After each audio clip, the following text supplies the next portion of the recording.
Hello, welcome back.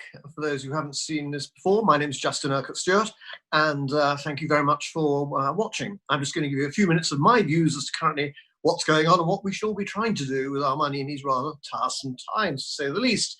I hope you're enjoying what a variation of lockdown you've got. I'm having to actually deal with a flat in West London with 3 Burmese cats, but that's my problem.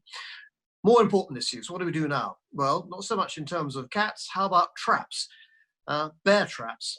And that's one of the issues that does concern me at the moment, because very easily you can see very positive investors, and I like positive investors because most of the time that's quite right, are getting very excited about the fact we suddenly see markets going back up again, actions being taken, the economy is opening up, going to be fine and dandy and start returning. Now, this is where you need to be very careful and actually look back at some history where over-optimism in the short term gets actually fooled by a bear trap. Now, when does a bear trap occur? Well, the trouble is with the trap is, of course, you don't know where it is. What you have to look, though, is areas of overconfidence and what could actually cause that. Virus suddenly comes back again, and scientists keep on telling us it will at some stage. It depends how bad that actually is. Depends on actually whether we get the right sort of resolution to it in terms of the medical formula. It could be the economic figures as well, which are likely to disappoint because the recovery is going to be really quite difficult to achieve. Also, some of those corporate results are really going to be pretty unpleasant when you think about it, and some of those companies aren't going to be there. But there's one other area, of course, and that is confidence.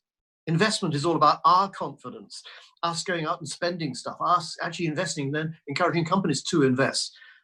And whether we like it or not, that's led by good political leaders. I don't wish to comment on your political leaders. It's your country. I've got bad enough having to deal with our political leaders. But nonetheless, I expect them to be doing precisely that, leading, giving us the confidence as to what happens next. So how do you manage a bear trap?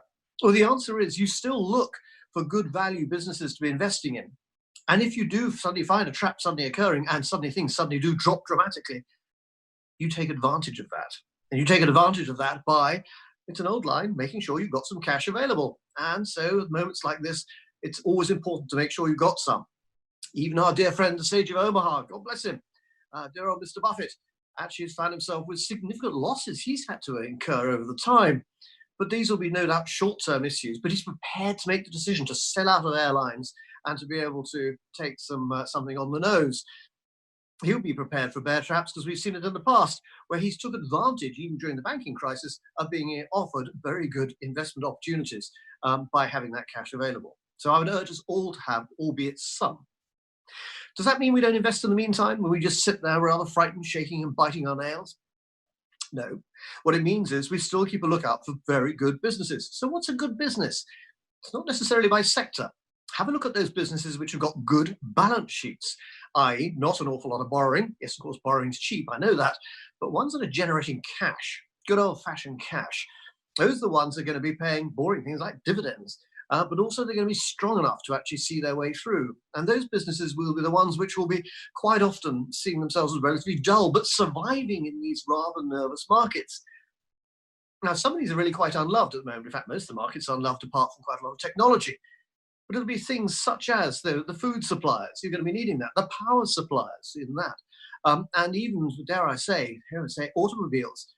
Because although actually we're finding an interesting point that automobiles are very unpopular at the moment, very few people are going to be flying or going on public transport. I appreciate and over there you don't have too much in the way of public transport. Here in London, we're sort of dependent on quite a lot of it. One will not be necessarily rushing to be able to sharing my tube line with too many other people if I can possibly avoid it. So what do we do? Well, actually, there are 2 themes to look at. One, look local businesses, local demand, all right? And also look where government's providing support as well. Government provides support because, well, they need to. Follow that investment, see that through. Good luck. I mean, it's going to be difficult times, I know. Watch out for the bear traps. Prepare for the bear traps. And we can all end up, hopefully, profiting from a bear trap. Goodbye, good luck, and keep safe.